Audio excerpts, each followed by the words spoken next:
seen since last year. So let us take that time to do it reverently and then return to our seats. Thank you so very much. God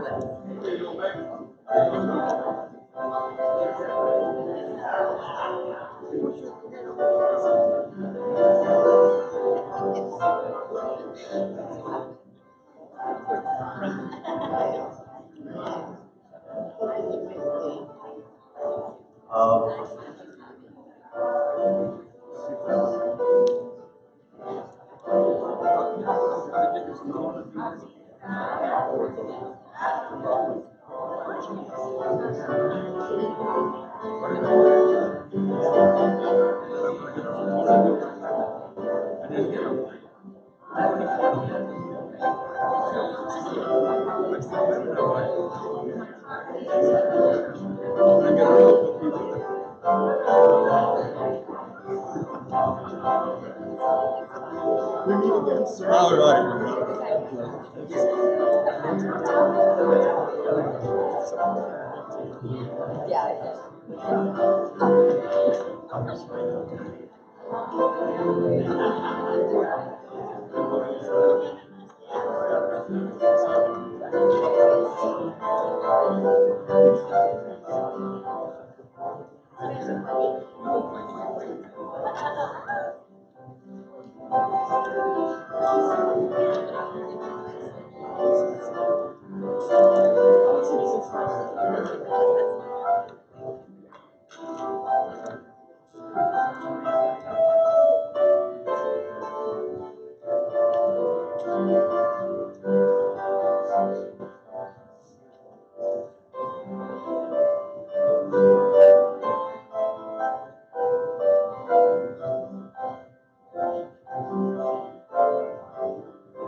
Today, January the 5th of the year 2019, is a year where we have an opportunity to say that we have new beginnings.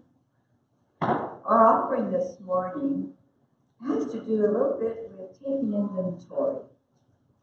And many of you have already done your shopping, put things away, and just started looking at things they are going to be this year.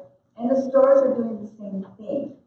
The stores are now involved in taking inventory, and they have many things to do. So out of this comes a very interesting situation in which they end up with negative inventory, and I found this to be very interesting. As the stores attempt to reconcile the computer records between the goods they believe they have on hand and the actual amount, sometimes there is an unaccountable difference. They're not balancing. So they're calling this the negative inventory. That reflects goods that are no longer there, maybe because of the shoplifting that occurs, or maybe dishonesty. But this is a good time for us as Christians to take stock of our giving and where we have plans to be faithful this new year. And what does faithful really mean? And our most popular offering that we have when we have offering is Malachi 3:10, which tells us, bring all the tithes into the storehouse, that there may be meat in mine house. And prove me now herewith, says the Lord of hosts, if I will not open you the windows of heaven and pour you out a blessing, that there will be no room enough to receive it. We never have not enough by God's giving. He is always faithful in what he promises. So as we begin this new year, let's ask God to be faithful in our return of our tithes and our giving of our offering. We don't want to have a negative inventory in God's house this year, and as we have been faithful in 2018, may we remain so in the year 2019 and give back to the Lord that is His, plus a little bit more because He has given us so much. Will the deacons please stand? Father God, we find it difficult sometimes to say and know that you have given us so much. But Lord, there's always some left over. And especially that you have asked us to give you what is yours, we now return. And Father God, all that extra that's sitting there, let us also remember that there are needs for our church. This offering this morning for our local church, Father God, will help for the needs of our local church. So we ask for your blessing on that offering. Father God, thank you for your much love that you give us on a daily basis and every moment. Father God, we thank you and we love you and we bless you for it. And your name we pray this morning. Amen.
One of the happiest sounds in a church is a baby screaming at the top of his lungs. I heard some amens. Those were from the old timers. You see, if there's no sound from babies crying, that's a dead church. You see, there's something about that sound, and so don't ever. I know it's hard. When I was younger, I couldn't. Would somebody please quiet up that baby? Why is it crying? The older I get, no, please cry some more. Be louder. We get to dedicate as a church family to join in with the Thomases in a baby dedication. So what I'd like to do right now is, Alex, go ahead and kill the screen right now. Our printer this morning stopped working, at least marked from my computer, so I wasn't able to print anything. So if they did that, that will at least let me to do this.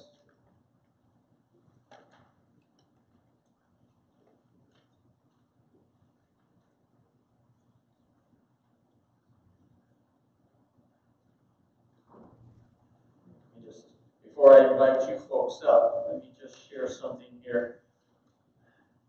Baby dedications, where do they come from?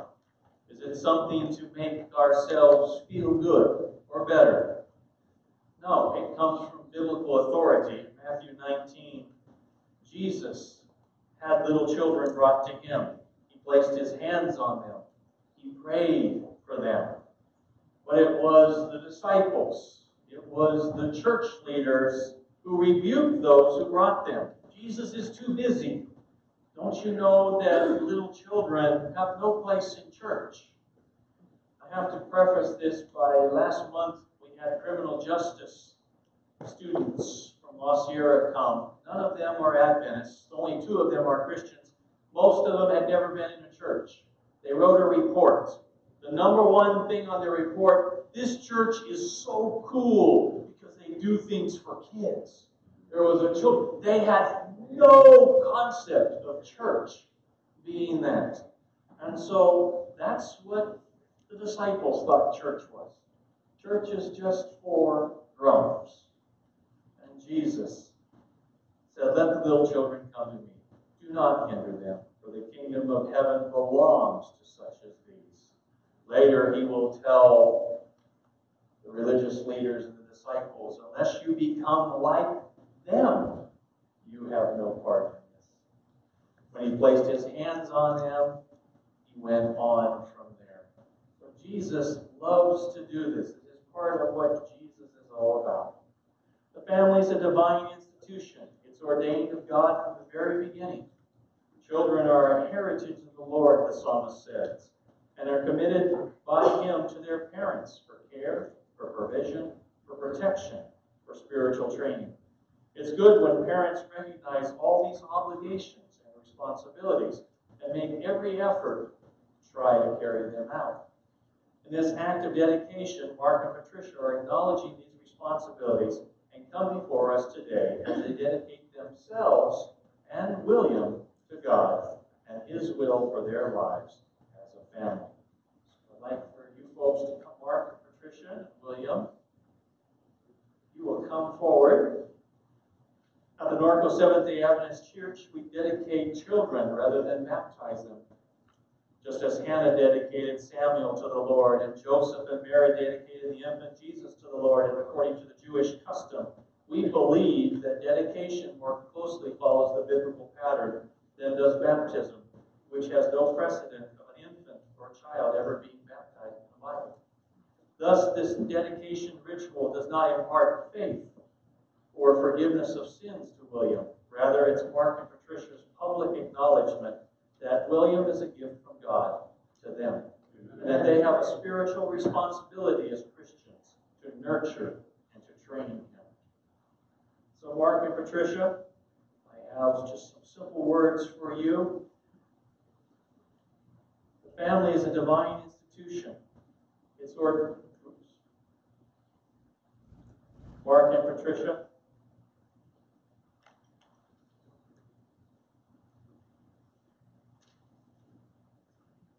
you have brought William before you today to publicly dedicate him to the Lord.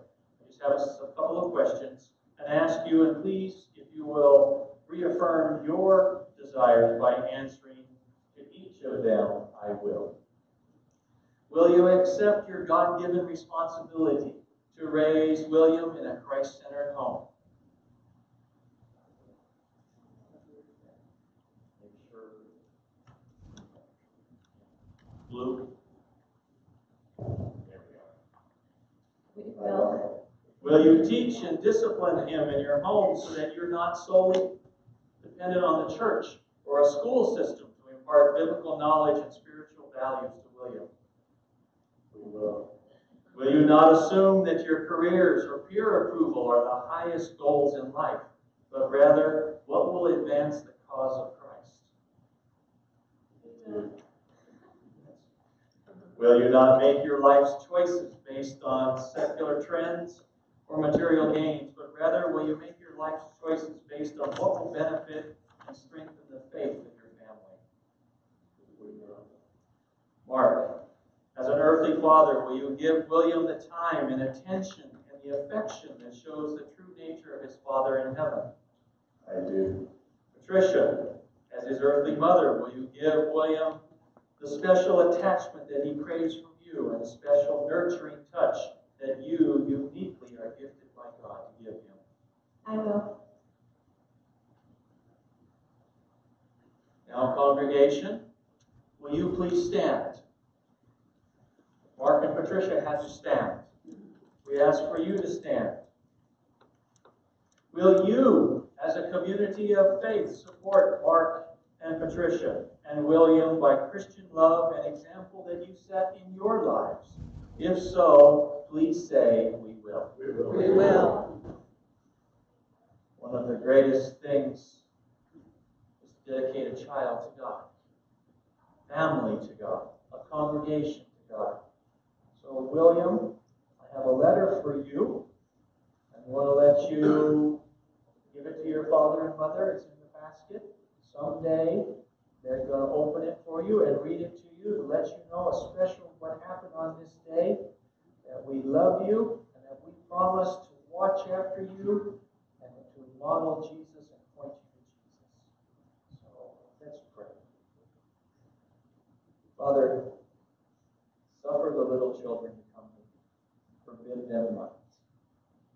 For such is the kingdom of heaven. This morning we bring William to you, not just as a babe. We bring Mark and Patricia, whole Thomas family, the Thomas clan, who has come to support William's dedication to you. We know that you have great things for William in mind. God, may we, as family and a community of faith, reassure him, support him, help him when he stumbles, help pick him up, dust him off, point him to Jesus. This is our prayer as a congregation, and as parents, and as family. Thank you for loving and dying for William, and someday coming back to take him home with you. These things we pray. In Jesus' name, amen. Amen. Have a wonderful couple of gifts here for everybody in the family, because it's not just a dedication just for William, it's for the whole family. Thank you so much for sharing with us.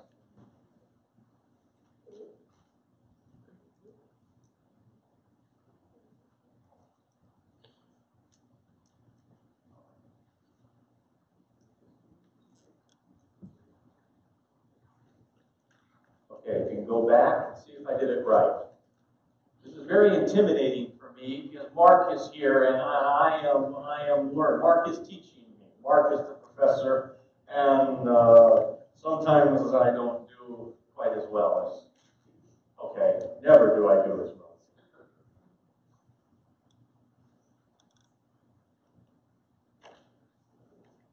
Do I have to hit the airplay again? Yes.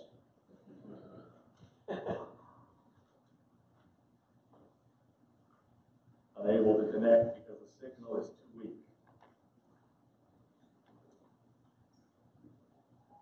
I've never seen that one before, Mark. All right. Well, Nelson, if you will come up and lead us in the Lamb's offering.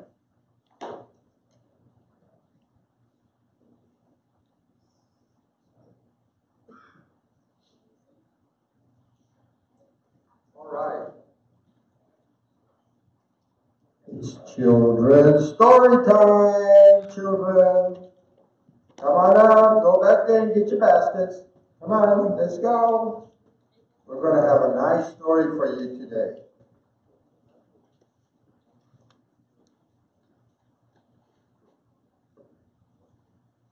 Just in case some of you are questioning where this special offering that the children are going to collect, it goes to various Norco Church Family Young People's programs.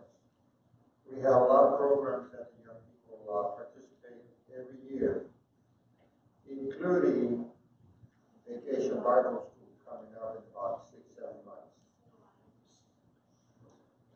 So let's be generous in this new year. Thank you.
boys and girls. You did an awesome job picking up the offering. Great job. I'm going to tell you a story, but it's way too bright in here. I am going to have Bill lower the lights, please.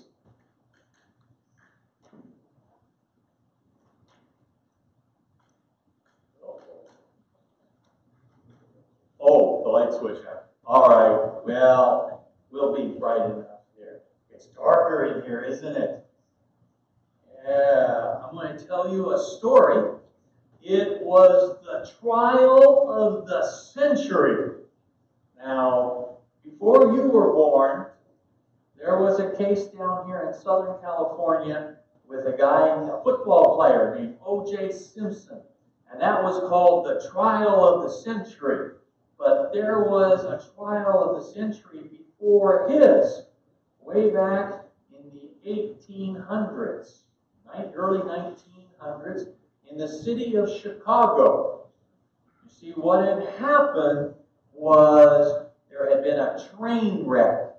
A train went over a bridge, but the bridge wasn't there, and over 250 people died. And it was terrible. The newspapers wrote about it, and everybody wanted to know who's at fault, because the railroads had lots of money back in those days. And so all met in Chicago for the case.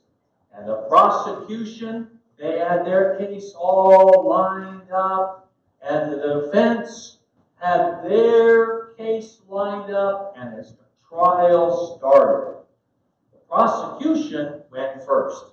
And they said that the railroad company hadn't taken care of the bridge, and that they were so worried about making money, and they didn't care about people. And what are we going to do about the 250 families who lost people? We need to do something to stop these railroad barons.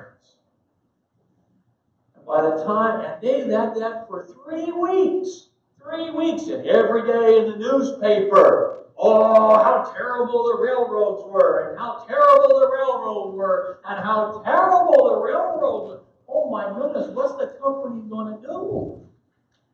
Now it was time for the railroad company. And the railroad company, the judge says, do you bring your witnesses? Railroad lawyer stood up and said, Your Honor, we have only one witness. Oh, there was a gasp in the courtroom. Only one? The entire financial life of this railroad was on the line. And they only brought one. Yes, we have one witness. A lineman. What's a lineman?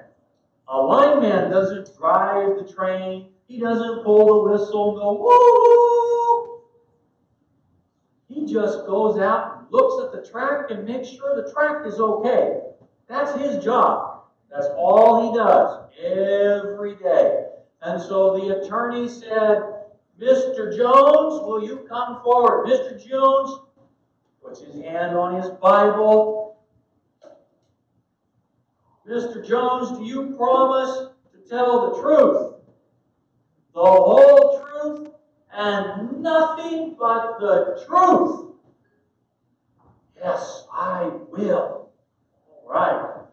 Put his Bible down. And so all the court reporters were leaning forward and they were drawing pictures of Mr. Jones because this was going to be in the newspaper. Mr. Jones, are you an employee for the XYZ Railroad Company? I won't mention their name because I don't want you to not write on that yet. Yes, I am. Have you worked for them for the last 14 years? Yes, I do. I have. Were you at work on the night in February? Yes, I was.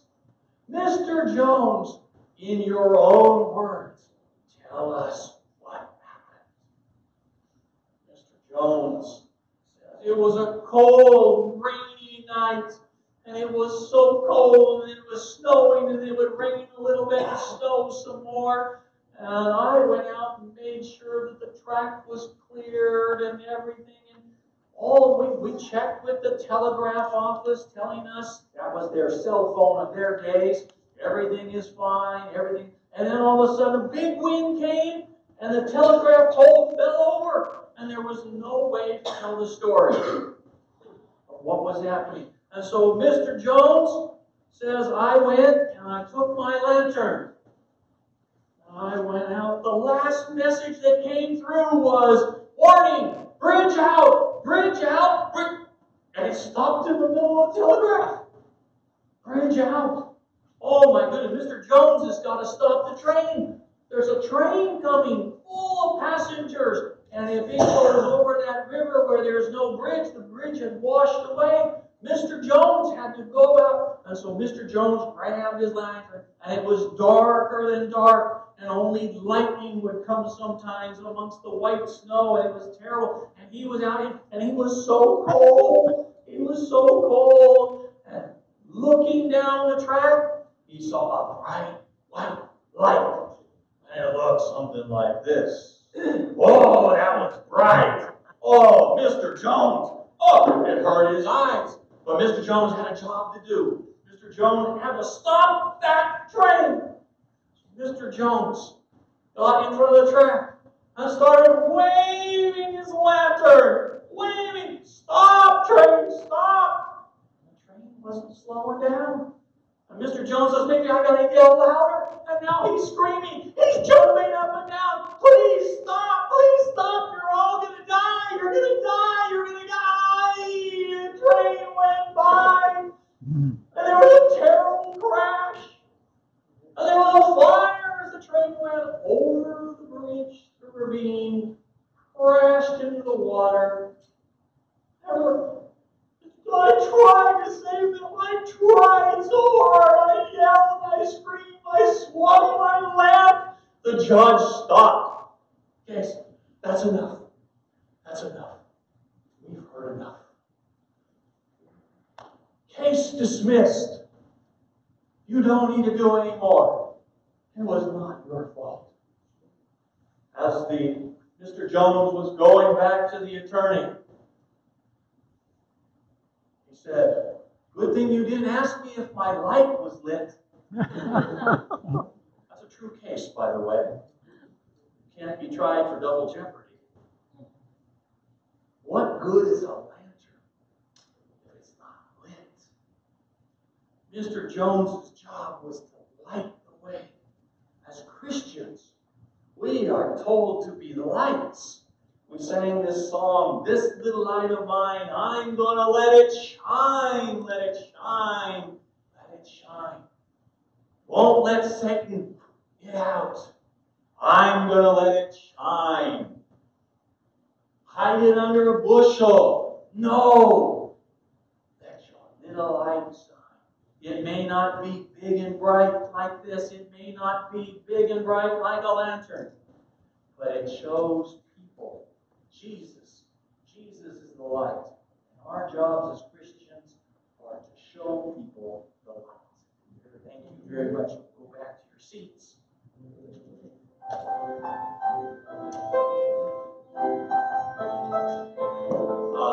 Just give me partial lights. That's good right there. Yes. Thank you.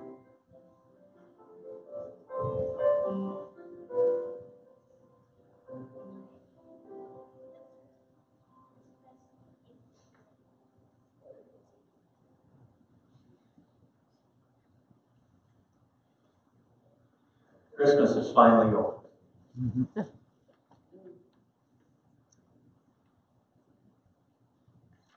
Garden pray first. But we need to pray first. So Nelson, why don't you come forward now? It's not yours. I was just going to let you go. Yes, it's that time where we bring our joyful hearts to the Lord for all the goodness that He's done for us in the past year. I know some of you, some of us have some pain that we've gone through, and some have just been a joyful year. So if you want to come up here, enjoy the garden of prayer, I invite you to join us. Thank you, Brother Jim. Amen. Well, we got the men, all the young ladies coming up. I have a lot to be thankful for this year, this last year. The Lord's been good to me so far. Thanking the Lord from the bottom of my heart. Every exam I have, I'm better off. The results are great. The Lord has been really good to my wife and I and our children. And so I want you to know that the Lord's promises are real. He really does exist. God is real, and the sacrifice of Jesus Christ for me, I have to say for me personally, means the world to me. Means everything to me. For those of you who can kneel, I'm asking you to kneel down. I know not all of us can kneel. Let us bow our heads and pray. We come before you, Lord, with joyful hearts. I don't think there's a person in here, Lord, that doesn't feel the joy of being in the presence of God. So we thank you for that. We thank you for Jesus Christ. We thank you for everything that you have done for us in this past year and everything you've begun to do for us in this very first part of the year. So we come with joyful hearts. For those who are not feeling well, Lord, I want to lift them up to you. May you, O God, be the God of mercy and show that mercy that you have shown on me to all my brothers and sisters. I want to thank you, Lord, especially this morning for all the guests that we have. Brothers and sisters who have come to join us this morning to honor, worship, and glorify your name. Thank you, Lord, for bringing them here this morning. I want to thank you for all the physical, spiritual, psychological healing that you've had for each and every one of us. But especially I want to thank you for Jesus Christ and his sacrifice on the cross. For me, for each one of my brothers and my sisters. Thank you because you gave your Son for the whole world. And those who open their hearts, they can feel the joy that I feel this morning of being in your presence. Be with us this morning. Lord, fill us, each and every one of us, with your Holy Spirit. Bless our pastor as he brings the message. Fill him with your Holy Spirit. Take care of his family and every one of us who are here in our family. Please, Father God, I ask that you would be with us this year and that you may prosper us according to your will and your goodness. In Jesus' precious name I want to pray. Amen.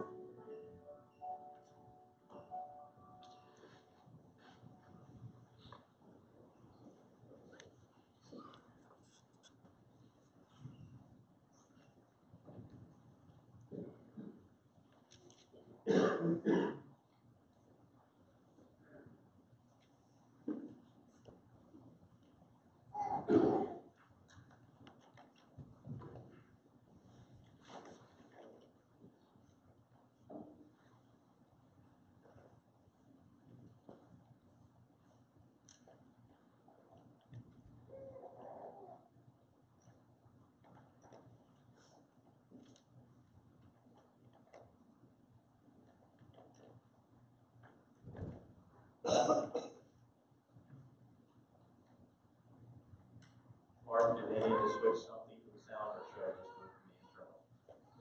Just do the internal.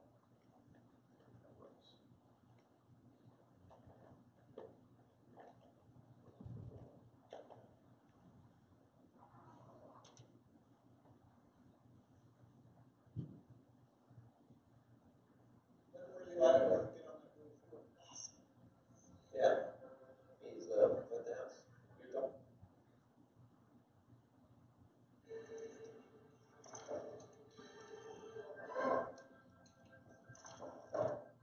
Takes care of the back of the house. You wanna go around and take the lights off the front? Yeah, that'd be great. Oh, wait, by the way, thank you. One for you, I can get on that roof too. Awesome. Yeah, he's at the house. You're talking about? Right. They leave their lights up all year round. They leave the lights on all year long.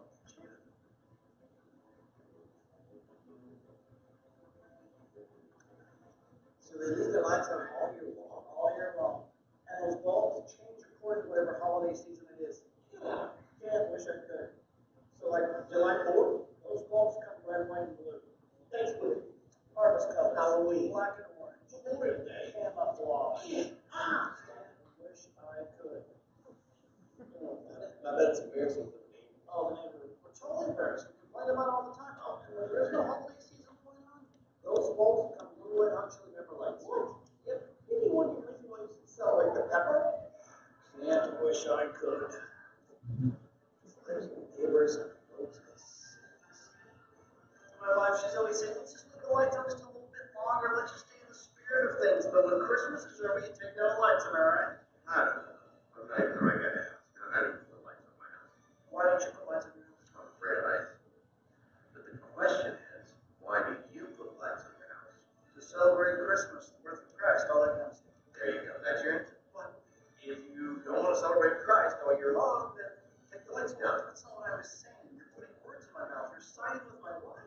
Hey, I'm not siding with anyone. And I'm sorry. I didn't realize that you and God were, on the outs. Yeah. We're not on the outs. Me and God are very tight. We're very, very tight. Really? Yes. Really? Yes. Prove it. Prove what? Are you daring me to leave my lights on all year long? Hey, don't dare here. Just saying. You gonna let your little light shine? Wait. Man the ladder, my friend. What? Man that ladder. We're gonna get back up there and hang these lights. No, I was just kidding. Oh, this is gonna be a proclamation of my faith. Did you hear? And I'm afraid of heights. You're already up there. Honey, get the apple cider ready. Put up the Perry Como records. These lights are gonna shine. Get back here. These lights have to shine.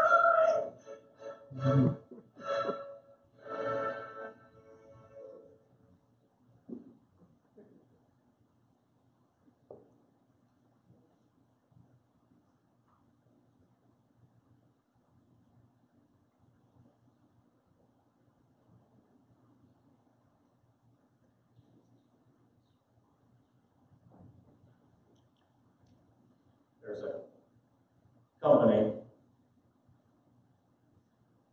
it's a hospitality company. It's not the Marriott. It's not the Four Seasons. It's not even Best Western. But they have the #1 logo, the most recognized brand of a hotel in the entire world. Anybody want to guess what it is? Motel 6. Motel 6. Motel 6 don't even rate as a 1-star hotel. It's a half a star on a good day when the inspector is feeling good. But yet Motel 6 hired a spokesperson from Alaska. And together they coined this phrase, we'll leave the light on for you. Marketing, we'll leave the light on for you. Let's pray. God, we've taken lights down and we replace them now with emptiness, darkness, a void. What's a Christian to do? We would see Jesus, and Jesus only in the moments we come. We pray in Jesus' name. Amen. Christmas is over. We now stand in this time between Advent 1 and Advent 2.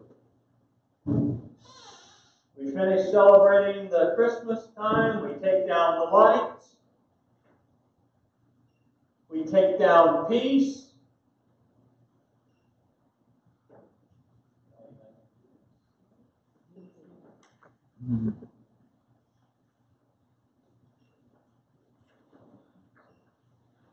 Well, we won't take down peace. I made it so dark I can't even see it with the hood. But we had hope here, and we had love here. Remember? Yeah. We took them down. They're over. It's finished. Kaput. Why? What do we do when Christmas is over and we have to live the next 11 months between Advent 1 and Advent 2? The month of January is a terribly depressing month. That's not me saying that. That's people who are clinicians who say that. You see, after the hoopla and the fun and the support of Christmas and the holidays is over, then what? Well, first thing that you'll do is you'll go to your mailboxes. Somebody has not forgotten you. Mr. Visa and Mrs. MasterCard. They know where you live. And they just want to tell you how glad they are that you support their program. Please submit this bill by the end of January 31. Families separate. Kids go back to school. And we have a boy. Last night I went over to Santana's house. It's naked in that house now. It looks terrible. The wall, it echoes. It echoes in here, though, too. We had decorations. We had beautiful lights. We had candles. We celebrated the Advent. But what do you do when you take down everything? What do you fill the void with? Many people take the easy way out this time. More suicides in the month of January. There's something about the cold, dark winter. And I know we're different here in Southern California. We're going to be complaining about the rain. Don't one of you complain about the rain this afternoon. Not one of you dare not complain. Come on now, we need it. But if you lived in Maine or New Hampshire, or like my wife did in northern Alaska, where the holiday is, hey, come out kids, look, look, look. You see that little orange thing, that yellow thing? It's going to be gone. Now, the mommy is not even Thanksgiving. That's okay, it'll be gone for a while. It'll come back. How do you know? I have hope. I have hope. And so, for a period of time, the sun goes up.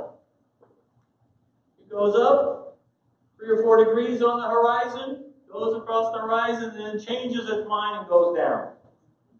And it's dark. And it's cold. Julie says when spring comes and the temperature gets 45 below zero, she lets the kids go out and play. It's cold. It's dark. We weren't meant to live in the darkness. Anybody know what's happening 40 days from today? What happens 40 days from today? Not our 40 days of prayer, although that's important. But there's an event that happens every time, 40 days from now. Huh? Valentine's. No, something even more important than that. Something that's a national holiday, a pastime. Wouldn't it be more important than Valentine's? No, not President's Day. It's around Valentine's Day. Super Bowl. Not the Super Bowl. Something that brings hope. Not Easter. To everybody. Look, 40 days from now, you're spraying something. Pitchers and catchers report for spring training. Now, in Southern California, we don't think much of that. But I assure you, in Cooperstown, in New York, where the Hall of Fame is, it's a big thing. I see up there, they do things crazy. In the month of February, when it's terrible, it's dark, it's drear, they pull a groundhog out of the ground. And just to hope that is spring coming, will you see your shadow? And it's a big thing on Groundhog Day. Not to us in Southern California, but to a whole lot of people, it gives hope. There's a chance of new beginnings. Spring training. You know, spring training from baseball is interesting. Everybody starts the season in first place. Everybody's tied for first. There are no losers. You could have been the San Francisco Giants last year, and the year before that, now I'm getting depressed. They did win 3 world champions, and it was wonderful. But on that day, spring training, the first season of baseball, the national pastime, there's hope. Everybody is Willie Mays or Ty Cobb.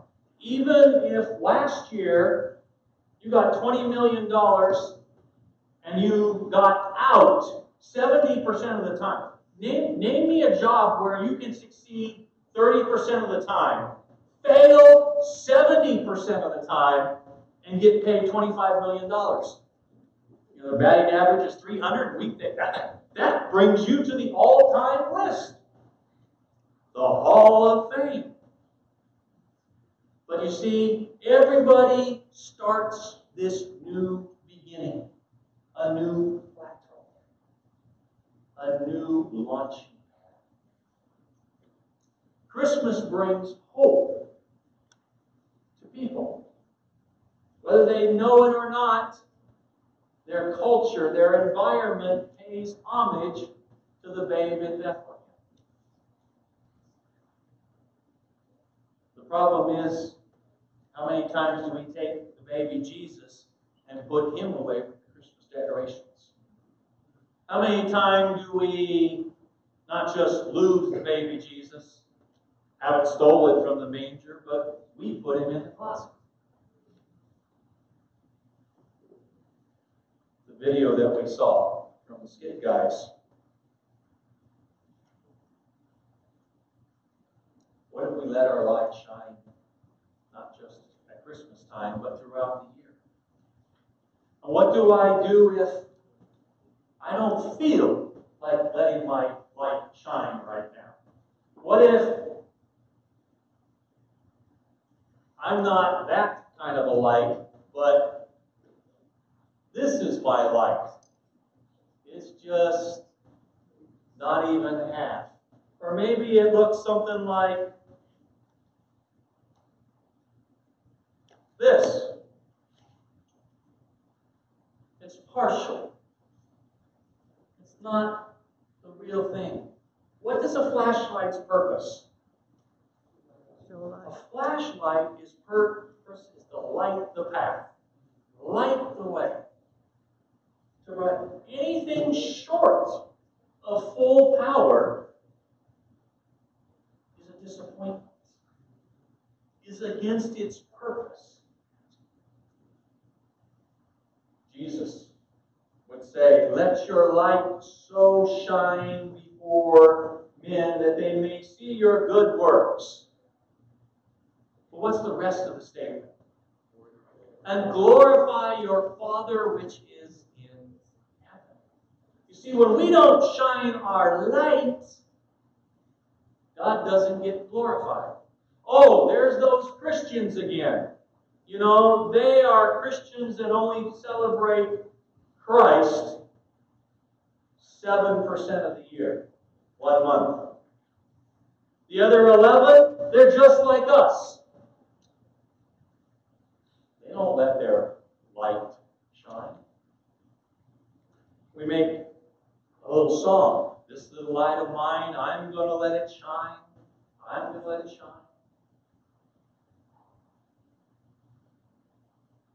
How's your life doing, friends? Good news is that we have someone who doesn't take away our light, our lantern, when our lights aren't shining. He doesn't take away our joy, our peace, our hope, our love when we put it in the closet, we roll up the batteries. Jesus is in the business of giving new light, especially when you've fallen, especially when you stumble, especially when you're not all there. Your smartphones. How many of you have a flashlight on your smartphone? Prove it to me. Show me. I'm from Missouri. Show me your flashlight on your phones. Hold it up. This little light of mine, I'm going to let it shine. Now, what happens to your light if you leave it on for, say, 8 hours? It gets dark. It gets dark. It peters, it shakes. But eventually, and that thing that you paid a lot of money for to do that function no longer serves its vision, its purpose. You are called to be lights, the light of the world. It can't be hid.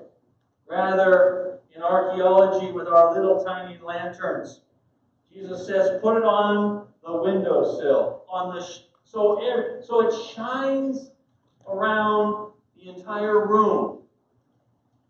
Not just lighting a path to our feet. This is a good light. I love this light. Well, what good is this light doing for you? Nothing. As Christians, our job,